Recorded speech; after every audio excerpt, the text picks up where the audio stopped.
Hello दोस्तों, तो जैसे कि पिछले एपिसोड में हमने देखा कि सी मरमेड क्लैन से यूहो यहाँ अपने साथियों के साथ मिलकर फाइट कर रहा था। जिस फाइट में सी मरमेड क्वीन काफी ज्यादा ताकतवर थी, उससे रोकना लगभग नामुमकिन था। इसलिए हम देखते हैं कि मिस टांगुटोंग ने भी एक पावरफुल स्किल को एक्टिवेट करना शुरू कर दिया, जिसे बीच में रोकने के लिए सी मरमेड क्वीन उस पर हमला करने की अपनी पूरी कोशिश कर रही थी। लेकिन दूसरी तरफ यूहो भी अपने सारे के सारे सोल स्पिरिट्स के साथ मिलकर सी मरमेड क्वीन को रोकने लगा। ये सब करते हुए यूहो बहुत ही बुरी तरीके से इंजर्ड हो जाता है। और इससे पहले कि सी मरमेड क्वीन यहाँ यूहो की जान ले पाती, तभी अचानक हम देखते हैं कि मिस टांगुटोंग ने वहाँ पर सी गॉड को समन कर लिया था। सी गॉड तांगसेंग आती ही हर एक चीज को फ्रीज कर देता है, और चूंकि ये सब लोग सी गॉड तांगसेंग की रिस्पेक्ट करते थे, बल्कि वो तो पूरे के पूरे समंदर का गॉड है, इसलिए हम देखते हैं कि सी मरमेड क्लैन वाले फन से यहाँ सी गॉड तांगसेंग के सामने झुक गए। जहाँ तांगसेंग अपनी पावर का इस्तेमाल करते हुए उनके दिल से नफरत को हटा देता है। साथ ही साथ वो उनसे कहता है ये दोनों इंसान तुम्हारी मदद कर सकते हैं। ये कहने के बाद तांगसेंग वहाँ से चला गया। सी मरमेड क्वीन भी यूहो और उसके दोस्तों से माफी मांगती है। इसके बाद वो उन्हें अपने पैलेस ले आई, जहाँ वो सब कुछ बता देती है कि कैसे एक इविल सोल मास्टर ने उसकी बेटी की सोल को कैप्चर कर लिया था, और उसके बाद से उन्हें इंसानों से नफरत होने लगी। जहाँ वो प्रिंसेस लिया को बचाने के लिए यूहो से मदद मांग रहे थे, यूहो भी उसकी पास्ट मेमोरीज में जानकर देखने लगा कि उस इविल सोल मास्टर ने प्रिंसेस लिया के साथ क्या किया था। ये सब देखकर तो यूहो भी बहुत ज्यादा गुस्सा हो गया। अब आगे तो नेक्स्ट एपिसोड की शुरुआत यहाँ पर बिल्कुल उसी सीन से शुरू होती है, जहाँ यूहो ने प्रिंसेस लिया की सारी मेमोरीज देख ली थी। जिसके बाद यूहो धीरे से नीचे की तरफ आने लगा। सी मरमेड क्वीन पास आकर सवाल करते हुए पूछती है कि क्या मेरी बेटी को बचाने का कोई रास्ता है। इस पर यूहो जवाब देते हुए कहता है कि उसके सोल ओरिजिन को बुरी तरीके से डिस्ट्रॉय कर दिया गया, उसकी हाफ सोल को उसकी बॉडी से निकाल दिया गया है, इवन कि उसकी सोल सी भी सोल पावर से ड्राई हो चुकी है, यानी कि उसे बचाने का कोई रास्ता नहीं। ये सुनकर तो सी मरमेड क्वीन को एक झटका लग गया था। वो बहुत ज्यादा उदास हो गई थी। वो असल में ये बात जानती थी कि यूहो जो भी कह रहा है वो सच है। शुरू से वो इस बात को जानती थी, लेकिन वो बस इसे एक्सेप्ट नहीं करना चाहती थी। दूसरी तरफ यूहो अपनी बात को कंटिन्यू करते हुए बताता है कि जिस इविल सोल मास्टर ने प्रिंसेस लिया के साथ ये सब कुछ किया था, उसका नाम वानहुन डोलू है, जिसे मिस टांगुटोंग और मैंने यहाँ आने से पहले ही जान से मार डाला था। और प्रिंसेस लिया की रिसेंटमेंट सोल भी उससे लेकर मैंने प्यूरिफाई करते हुए आजाद कर दी थी, यानी कि अब प्रिंसेस लिया जब ये दुनिया छोड़कर जाएगी तो वो तकलीफ में नहीं रहेगी। बस सिर्फ मैं इतना ही कर पाया, जो सुनकर यहाँ सी मरमेड क्वीन यूहो का शुक्रिया अदा करती है। यानी कि यूहो कहना चाह रहा था कि अब प्रिंसेस लिया शांति के साथ मर सकती है। दूसरी तरफ यहाँ दूसरी सी मरमेड प्रिंसेस यूहो से सवाल करते हुए पूछती है कि तुम्हारे पास कोई ना कोई रास्ता तो होगा प्रिंसेस लिया को बचाने के लिए। सी गॉड ने कहा था कि तुम हमारी मदद कर सकते हो और गॉड झूठ नहीं बोलते। जिस पर यूहो जवाब देते हुए कहता है कि हाँ एक रास्ता तो है, असली सोल स्पिरिट सीक्रेट टेक्निक, जिसका इस्तेमाल करते हुए प्रिंसेस लिया को अपना सोल स्पिरिट बना सकता हूँ, जिसके बाद वो मरेगी नहीं जिंदा रहेगी। ये सुनकर यूहो के सारे सोल स्पिरिट्स हमें सर हिलाते हैं। लेकिन यूहो बताता है मुश्किल बात तो ये है कि ऑलरेडी प्रिंसेस लिया की हाफ सोल उसकी बॉडी से जबरदस्ती निकाली गई, वो भी एक इंसान के हाथों, जिसकी वजह से प्रिंसेस लिया अब इंसानों से नफरत करती होगी। और इस टेक्निक के दौरान अगर मैंने जबरदस्ती की तो हो सकता है कि मेरा सोल सी कोलैप्स कर जाए और मैं मारा जाऊं। मिस टांगुटोंग भी यूहो की बातें सुनकर जवाब देते हुए कहती है कि एक सोल स्पिरिट बनाने के लिए ह्यूमन और बीस्ट दोनों का कंप्लीटली एग्री होना और एक दूसरे पर ट्रस्ट करना जरूरी है, वरना ये प्रोसेस नहीं हो सकता। यूहो तुम्हें ये रिस्क नहीं लेना चाहिए, ये बहुत ज्यादा डेंजरस है, तुम इस तरह से मारे जाओगे। मिस टांगुटोंग की बातें सुनकर यूहो जवाब देते हुए कहता है कि खतरनाक, हाँ मैं ये जानता हूँ, लेकिन वानहुन डोलू ने सी सोल बीस्ट को नुकसान पहुंचाने की हिम्मत की। वो एक इंसान था, आखिर इंसानों पर सी सोल बीस्ट द्वारा एतबार कैसे कर पाएंगे। मुझे ये उधार यहीं पर चुकता करके सब कुछ सेटल करना होगा। इस हिसाब को चुकता करने के लिए सिर्फ मैं प्रिंसेस लिया की जान नहीं बचाऊंगा, बल्कि सारे के सारे इविल सोल मास्टर्स को भी अपने हाथों से जान से मार डालूंगा। मैं यूहो कसम खाता हूँ कि होली स्पिरिट चर्च मेरे हाथों तबाह होगा। यूहो की ये बातें सुनकर सी मरमेड क्वीन भी यूहो से कहता है कि तुम सोल स्पिरिट बनाने का प्रोसेस शुरू करो, इसका रिजल्ट जो भी होगा हम उसके लिए तैयार है, और इसके बाद से तुम हमेशा हमारी सी क्लैन के दोस्त रहोगे। जो सुनने के बाद यूहो भी धीरे धीरे से प्रिंसेस लिया की तरफ बढ़ने लगा, जहाँ वो गॉड इलेक्ट्रोलक्स की पावर को एक्टिवेट करते हुए फिर से सोल स्पिरिट फॉर्मेशन बना देता है। जिस सोल स्पिरिट फॉर्मेशन में प्रिंसेस लिया को तकलीफ हो रही थी और वो दर्द से जोरों से चिल्लाने लगी। जो सुनकर मिस टांगुटोंग परेशान होते हुए कहती है कि ये अच्छा नहीं है, प्रिंसेस लिया काफी ज्यादा डरी और घबराई हुई है। दूसरी तरफ प्रिंसेस लिया की बॉडी चूंकि अभी भी उस इविल टेक्निक के वश में थी, इसलिए हम देखते हैं कि वो यूहो के खिलाफ रेजिस्ट कर रही है और वो यूहो के साथ सोल स्पिरिट कॉन्ट्रैक्ट जनरेट करने के लिए तैयार नहीं थी, लेकिन यूहो उससे बचाने के लिए जोर जबरदस्ती उसके साथ सोल स्पिरिट कॉन्ट्रैक्ट जनरेट कर रहा था। इसलिए हम देखते हैं कि यूहो को भी तकलीफ हो रही है। यूहो की सोल सी के अंदर तो तूफान आ चुका था, बाहर की तरफ भी ये एनर्जी वेव चारों तरफ फैल रहे हैं। सी मरमेड क्वीन को अपनी बेटी की तकलीफ दिखाई दे रही थी, जबकि दूसरी तरफ टियानमिंग यूहो की तकलीफ को देख पा रहा था और वो कहता है कि ये अच्छा नहीं है। अगर यूहो रुका नहीं और ऐसे आगे बढ़ता रहा तो यूहो का सोल सी कोलैप्स कर जाएगा। इवन की टियानमिंग यहाँ यूहो को आवाज देते हुए कहता है कि यूहो रुक जाओ, तुम्हारा सोल सी कोलैप्स कर रहा है, अगर तुम इसी तरह आगे बढ़ते रहे तो तुम मारे जाओगे।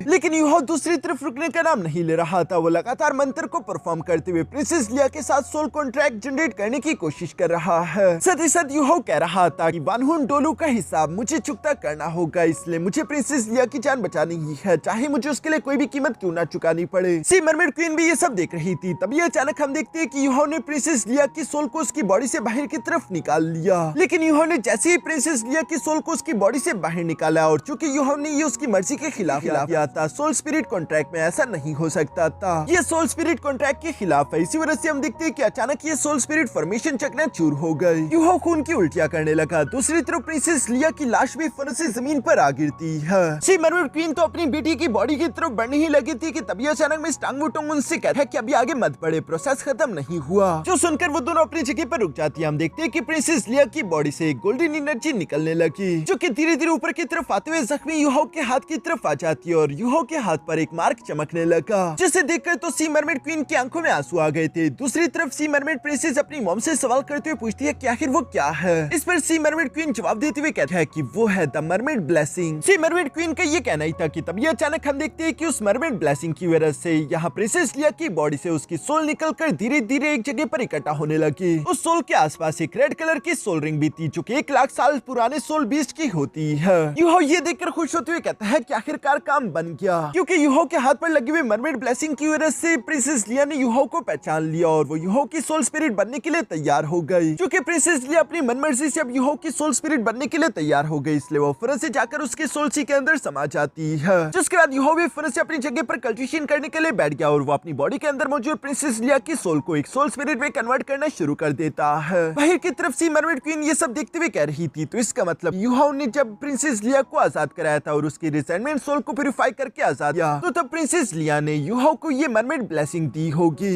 ये mermaid blessing sea mermaid clan की once in a lifetime opportunity है। जिससे भी सी मरमेड ब्लेसिंग मिलेगी वो हमेशा के लिए सी मरमेड क्लैन का दोस्त बनकर रहेगा। सारे के सारे सी मरमेड्स उस पर अंधा भरोसा कर सकते हैं। मिस टांग वुटोंग भी ये सब सुनकर अपने मन ही मन में खुश हो रही थी और वो कह रही थी कि यूहो ने उस वक्त उन रिसेंटमेंट सोल स्पिरिट्स पर रहम दिखाया। यूहो की रहम की वजह से आज उसकी और प्रिंसेस लिया दोनों की जान बच चुकी है। दूसरी तरफ यही पास में मौजूद सी मरमेड क्वीन तो अपनी बेटी के लिए फिक्रमंद हो रही थी और वो सवाल करते हुए पूछती है क्या प्रिंसेस लिया कैसी है। इस पर मिस टांग वुटोंग जवाब देते हुए कहती है कि प्रिंसेस लिया की सोल पावर काफी जरा कमजोर थी, जिसकी वजह से जब वो सोल स्पिरिट बनी तो उसका स्पिरिट फॉर्म काफी जरा अनस्टेबल था। इसलिए प्रिंसेस लिया को अब यूहो के सोल सी के अंदर कुछ दिन गुजारने होंगे ताकि वो यूहो की सोल पावर का इस्तेमाल करते हुए खुद की स्पिरिट को स्टेबल कर सके। मिस टांग वुटोंग की ये कहने के बाद सीन शिफ्ट होकर दूसरी तरफ यहाँ जंग के मैदान पर आ जाता है, जहाँ हम लोग टियानहुन एम्पायर की टियानलिंग सिटी को देखते हैं। सनमून एम्पायर ने टियानहुन एम्पायर की सिटी पर भी हमला कर दिया था। ये टियानहुन एम्पायर की आखिरी वो सिटी थी जहाँ डोलिंग एम्पायर के साथ मिलकर टियानहुन एम्पायर को प्रोटेक्ट किया जा रहा था। चारों तरफ आग ही आग। प्रिंसेस वीना अपने सोल्जर्स के साथ यहाँ सिटी वॉल्स पर मौजूद है। नीचे की तरफ सनमून एम्पायर के सोल्जर्स भी अपने सोल गार्डेंस टूल्स के साथ मौजूद थे, जिनके कैप्टन ने हमला करने का ऑर्डर दे दिया था। दूसरी तरफ प्रिंसेस वीना भी ये देखकर अपने सोल्जर्स को ऑर्डर देते हुए कहती है कि हमला करो, हमें टियानहुन एम्पायर को प्रोटेक्ट करना है। टियानहुन एम्पायर के लिए प्रिंसेस वीना और उनके सोल्जर्स अपनी पूरी जान लगा देते हैं, जहाँ पर हम देखते हैं कि प्रिंसेस वीना पीछे नहीं हटती बल्कि वो अपने सोल्जर्स के साथ नीचे मैदानी जंग में उतर आई। यहाँ अपने घोड़ों पर सवार सीधे आगे बढ़ते हुए ये लोग सनमून एम्पायर के सोल्जर्स को जान से मारने लगे। सनमून एम्पायर के सोल्जर्स भी ये देखकर फिर से पीछे की तरफ भागने लगते हैं। देखकर ऐसा लग रहा था जैसे कि सनमून एम्पायर इस जंग को हार रहा हो, लेकिन असल में ये सब कुछ तो उनकी चाल थी, जिसकी मास्टरमाइंड कोई और नहीं बल्कि मिस ऑरेंज थी और वो यहाँ पर ये सब कुछ जानबूझकर करा रही है। उसने जानबूझकर पहले अपनी एक छोटी सी आर्मी का टुकड़ा आगे की तरफ भिजवाया था था ताकि दुश्मनों को लगे कि उनके जीतने का चांसेस है और वो अपने दरवाजे खोलकर खुद बाहर की तरफ आ जाए। जो करने के बाद चूंकि उनका डिफेंस कमजोर हो चुका होगा, उसके बाद मिस ऑरेंज अपने सोल्जर्स के साथ पूरी ताकत से हमला करेगी, जिसके बाद टियानलिंग सिटी के टिकने का चांस नहीं होगा। मिस ऑरेंज इसी प्लान के तहत यहाँ अपने वॉरियर्स से कहती है कि रैंक 9 और रैंक 8 के सोल इंजीनियर्स को हमला करने के लिए तैयार करो। दुश्मनों को चारों तरफ से घेर कर उनके आसपास सर्कल बना लो और उसके बाद अपनी पूरी ताकत लगाकर हमला करो। ये सुनकर उनके सारे सोल्जर्स यस मार्शल कहकर जवाब देते हैं। प्रिंसेस वीना को तो इस चाल की बनक भी नहीं थी। इसके बाद सीन शिफ्ट होकर सन मून एम्पायर में मौजूद ज़ू ट्रियानियन पर आ जाता है, जिसके सामने उसके आर्मी के बहुत सारे ऑफिशियल्स मौजूद थे और वो सब अपने घुटनों के बल बैठे हुए हैं। और साथ ही साथ ज़ू ट्रियानियन के हाथ में एक रिपोर्ट थी जिसमें लिखा हुआ था कि पिछले कुछ दिनों में उनके अलग अलग सिटी पर लगातार हमले हुए और उनके कई सारे कैंप्स और सिटी को तबाह करके लूट लिया गया। पहले मिंगडू माउंटेन रेंज के कुछ कैंप्स पर हमला हुआ, उसके बाद ओक सिटी पर हमला करके उससे पूरी तरीके से लूट लिया गया और आखिर में ईस्टर्न सन सिटी पर हमला करते उसे पूरी तरीके से लूट लिया गया, जहां पर सन मून एम्पायर के बहुत सारे रिसोर्सेज थे, लेकिन हम अभी तक दुश्मन को ढूंढ या फिर खत्म नहीं कर पाए। इवन हमें तो ये भी अंदाजा नहीं कि आखिर दुश्मन हमारी स्ट्रेटजी तक घुस कैसे आया। इतनी बड़ी फोर्स आखिर हमारी नजरों से बच कैसे रही है। इस बारे में रिपोर्ट पढ़ के यहाँ ज़ू ट्रियानियन को काफी जरा गुस्सा रहा था। वो इस रिपोर्ट को पढ़ते हुए गुस्सा होकर कहता है कि नालायको, आखिर तुम इस एम्परर के किस काम के हो। ये सुनकर एक एल्डर आगे की तरफ आते हुए कहता है कि यूर मैजेस्टी, हमें माफ कर दीजिए। दुश्मन ने तब हम पर हमला किया जब हमारी आर्मीज और फोर्सेस इस वक्त एम्पायर के अंदर मौजूद नहीं है। वो जंग लड़ने के लिए टियानहुन एम्पायर गए हैं। दुश्मन ने भी इसी बात का फायदा उठाया चूंकि हमारा अंदरूनी डिफेंस इस वक्त कमजोर है, इसी वजह से वो घुसपैठ कर पा रही है। लेकिन दूसरी तरफ दुश्मन की मूवमेंट बहुत ही ज्यादा तेज है। मुझे तो ये समझ नहीं आ रहा कि आखिर इतनी बड़ी आर्मी इतनी ज्यादा तेजी के साथ एक जगह से दूसरी जगह मूव कैसे कर रही है। हम इस वक्त बुरी सिचुएशन में फंस चुके हैं। अगर हम मैदानी जंग से अपने सोल्जर्स को वापस एम्पायर में बुलवा ले ताकि हम लोग इन घुसपैठियों का शिकार कर सके, लेकिन ऐसा करने की वजह से मैदानी जंग में हम कमजोर पड़ जाएंगे। एक चीज को मैनेज करने के लिए दूसरी चीज खराब हो जाएगी। ये सुनकर एम्परर उससे सवाल करते हुए पूछता है कि काउंसलर, आखिर तुम क्या चाहते हो, बताओ कि तुम्हारे पास क्या कोई प्लान है। जिस पर वो एल्डर जवाब देते हुए कहता है कि इस तरह के हालात में हमें सख्त कदम लेने होंगे। मैं चाहता हूँ कि हम अपने सबसे ताकतवर फोर्सेस को डिप्लॉय करके इस्तेमाल करें। उनके इस्तेमाल करने का समय आ गया। ये सुनकर तो स्टारी स्काई डोलोफर से सामने की तरफ आकर ज़ू ट्रियानियन से कहता है कि एम्परर, नहीं प्लीज ऐसा मत कीजिएगा, ये सही वक्त नहीं और ये बहुत ही ज्यादा खतरनाक होगा। वो अभी ये कह ही रहा था कि तभी अचानक एक सोल्जर भागता भागता फर्नेस से यहाँ एम्परर के सामने आ गया, जहाँ वो कहता है कि गॉड इज सो फार, यानी कि हमारी एम्प्रेस मिस ऑरेंज की तरफ से लेटर आया है। जिस लेटर को ज़ू ट्रियानियन पढ़ने लगा और उसमें मिस ऑरेंज ने लिखा था कि कुछ ही घंटों पहले आज सुबह ही हम लोगों ने टियानलिंग सिटी पर हमला किया, जहाँ टियानहुन एम्पायर और डोलिंग एम्पायर के कंबाइंड फोर्सेस मौजूद थे। जिस हमले में हमारे सोल्जर्स ने काफी अच्छी कारकर्दगी दिखाई, इंपीरियल फैमिली को पूरी तरीके से खत्म कर दिया गया और जो बाकी बचे कुछ